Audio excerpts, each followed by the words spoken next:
ఇద్దరు ఆటగాళ్ళు జట్టులో లేరు గాయాల కారణంగా. మరో ఇద్దరు ఆటగాళ్ళు ఫామ్‌లో లేరు. మరి ఇప్పటికిప్పుడు రెండవ టెస్ట్ ఆడడానికి భారత్‌కి మరో నలుగురు కొత్త ఆటగాళ్ళు కావాలి. ఆడగలిగే ఆటగాళ్ళు కావాలి.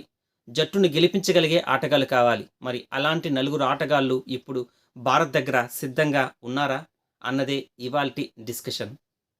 శుభమాన్ గిల్, మహ్మద్ సిరాజ్ వాళ్ళిద్దరూ జట్టులో ఉన్నారు గానీ ఫామ్‌లో లేరు. ఇక కేఎల్ రాహుల్, జడేజా వాళ్ళిద్దరూ ఫామ్‌లో ఉన్నారు కానీ జట్టులో లేరు గాయాల కారణంగా. మరి ఈ నలుగురి ఆటగాళ్ళని రీప్లేస్ చేయడానికి మన దగ్గర కొత్త అస్త్రాలు ఉన్నాయా? కొత్త ఆటగాళ్ళు ఉన్నారా? ఒకసారి మనం గమనిద్దాం. గిల్ నిజానికి అద్భుతమైన ఆటగాడే.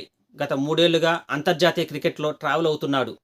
టెస్ట్, వన్‌డే, టీ20 అన్ని ఫార్మాట్‌లను ఇరగదీశాడు. కానీ ఇదంతా గతం. ప్రస్తుతం గిల్ అత్యంత దుర్భరమైన పరిస్థితిలో ఉన్నాడు. ఫామ్ లేక జట్టులో కొట్టుమిట్టాడుతున్నాడు. అతని ప్లేస్ జట్టులో ఏదైతే ఉందో అది కేవలం దయాదాక్షిణ్యాలతో ఉన్నదే తప్ప అతను ప్రస్తుతం తన ఫామ్‌కి తగ్గట్టు అతను ఆ ప్లేస్‌ని కాపాడుకోలేకపోతున్నాడు. మరి ఈ నేపథ్యంలో గిల్‌ని ఎప్పుడైనా జట్టులోంచి పక్కన పడేయొచ్చు. కొత్త వారికి అవకాశం ఇవ్వచ్చు. ఇవ్వచ్చు కాదు, ఇవ్వాలి కూడా. ఎందుకంటే ఫామ్‌లో లేని ఆటగాడిని ఎంతో కాలం భరించగలిగే శక్తి భారత జట్టుకు లేనే లేదు. అవసరం కూడా లేదు. ఈ నేపథ్యంలో గిల్ స్థానంలో తీసుకోవడానికి ఏ ఆటగాడు సిద్ధంగా ఉన్నాడు అంటే మరీ ముఖ్యంగా గిల్ ప్లేస్‌లో తీసుకోవడానికి పటేదార్ ఎప్పటినుంచో జట్టులో ఎదురు చూస్తూ ఉన్నాడు. జట్టుతో చాలా కాలంగా ట్రావెల్ అవుతూ ఉన్నాడు. పటేదార్ బెంచ్‌లోనే ఉన్నాడు. కానీ అతనికి సరైన అవకాశాన్ని భారత్ ఇవ్వనే లేదు. మరి గిల్ స్థానంలో పటేదార్‌ని తీసుకోవచ్చు. ఇక రెండో విషయానికొస్తే కేఎల్ రాహుల్. కేఎల్ రాహుల్ అద్భుతమైన ఫామ్‌లో ఉన్నాడు. మొదటి టెస్ట్‌లో అద్భుతంగా ఆడాడు. కానీ అతను గాయం కారణంగా ప్రస్తుతం జట్టులో లేడు. మరి కేఎల్ రాహుల్‌ని రీప్లేస్ చేయగలిగే ఆటగాడు జట్టులో ఉన్నాడా? లేదా? అన్నది ఇప్పుడు అతిపెద్ద సమస్య. నిన్న ఎప్పుడైతే కేఎల్ రాహుల్ అదేవిధంగా జడేజా ఇద్దరు గాయం కారణంగా ఇబ్బంది పడ్డారో, జట్టులో ఉండరని తేలిపోయిందో, వెంటనే భారత్ మరో ముగ్గురు ఆటగాళ్ళని జట్టులోకి పిలిచింది. ఆ ముగ్గురు ఆటగాళ్ళలో సర్ఫరాజ్ ఖాన్ అద్భుతమైన ఆటగాడు. అదేవిధంగా వాషింగ్టన్ సుందర్ చక్కగా బౌలింగ్ చేస్తాడు, బ్యాటింగ్ చేస్తాడు. ఇక సౌరవ్ కుమార్ అతను కూడా దేశవాళీ క్రికెట్‌లో అద్భుతంగా ఆడుతున్నారు. ఈ ముగ్గురు ఆటగాళ్ళకి జట్టులో చోటు కల్పించింది. మరి కేఎల్ రాహుల్ ప్లేస్‌లో ఆడగలిగే ఆటగాడు ఎవరు అంటే ఖచ్చితంగా సర్ఫరాజ్ ఖాన్. ఎందుకంటే సర్ఫరాజ్ ఖాన్ గత 3, 4 ఏళ్లుగా దేశవాళీ క్రికెట్‌లో అద్భుతాలు సృష్టిస్తున్నాడు. 70 సగటుతో 70 స్ట్రైక్ రేట్‌తో అనేక సెంచరీలు, హాఫ్ సెంచరీలు చేస్తూ గత 3 ఏళ్లలో దేశవాళీ క్రికెట్‌లో 4000 పరుగులు చేశాడు. మరి అతనికి మించిన ఆటగాడు ఇప్పుడు దేశవాళీ క్రికెట్‌లో ఎవ్వరు లేరు అనడంలో సందేహం లేదు. మరి కేఎల్ రాహుల్ స్థానంలో లేక గిల్ స్థానంలో అటో ఇటో ఏదో ఒక స్థానంలో సర్ఫరాజ్ ఖాన్‌కి జాతీయ జట్టులో అవకాశం కల్పిస్తారా అన్నది ఇప్పుడు ఆసక్తికర విషయం. అతను తిరిగి జట్టులోకి తీసుకున్నారంటే మేబీ అతనికి అవకాశం ఉండొచ్చు. ఇక మూడో విషయం జడేజా. జడేజా అసలైన ఆల్‌రౌండర్ నిరూపించుకున్నాడు మొదటి మ్యాచ్‌లో. ఎందుకంటే 3 కీలకమైన వికెట్లు తీశాడు మొదటి టెస్ట్ మ్యాచ్‌లో. అదేవిధంగా 80కి పైగా పరుగులు కూడా చేశాడు.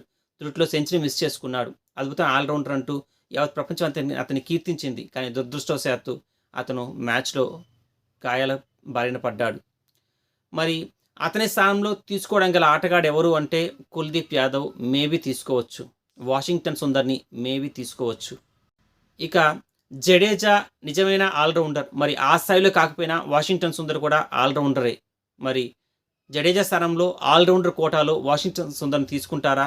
లేక జడేజా స్థానంలో కాస్త అనుభవం ఉన్న క్రీడాకారుడైన అంతర్జాతీయ క్రికెట్‌లో కాస్త వికెట్లు తీస్తూ ఉన్న కుల్దీప్ యాదవ్‌ని తీసుకుంటారా?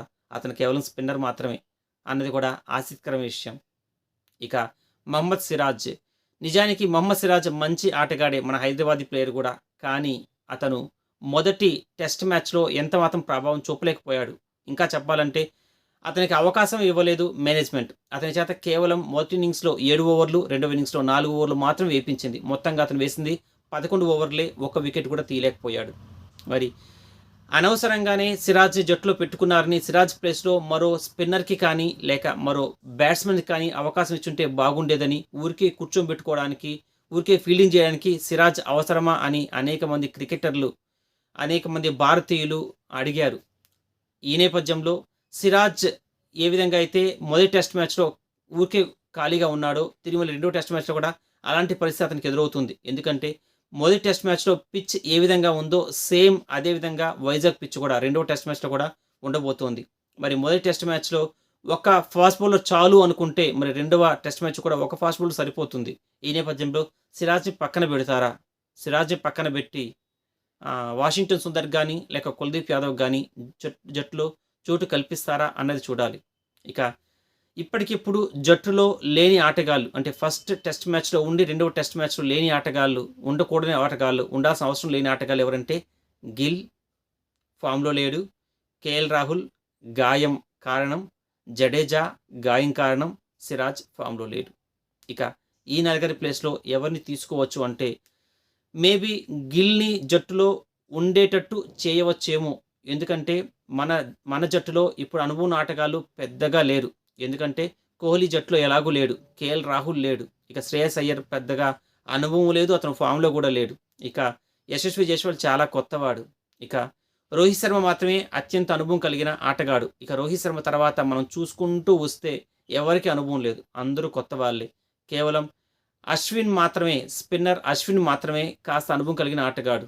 మరి కేవలం అంతర్జాతీయ క్రికెట్‌లో అనుభవం కలిగిన ఆటగాళ్ళు ఇద్దరే ఉన్నారు కనుక మరి మూడోవాడు కూడా ఉంటే మంచిది అని టీమ్ మేనేజ్మెంట్ భావిస్తే గిల్ ఆడినా, ఆడకున్నా, ఫామ్‌లో ఉన్నా, లేకున్నా అతన్ని జట్టులో చేర్చొచ్చు. గిల్‌ని కనుక జట్టులో చేరిస్తే మరి సర్ఫరాజ్ ఖాన్ గానీ, లేక పటేదార్‌ని కానీ ఇద్దరిలో ఒక్కరినే ఆడించొచ్చు. మరొకరిని బెంచ్ మీద కూర్చోబెట్టొచ్చు. ఇదైతే మంచి నిర్ణయం కాదు గానీ, గిల్‌ని పక్కకు దోసేసి సర్ఫరాజ్ ఖాన్‌ని అదేవిధంగా పటేదార్‌ని ఇద్దరిని ఆడిస్తేనే మంచిది.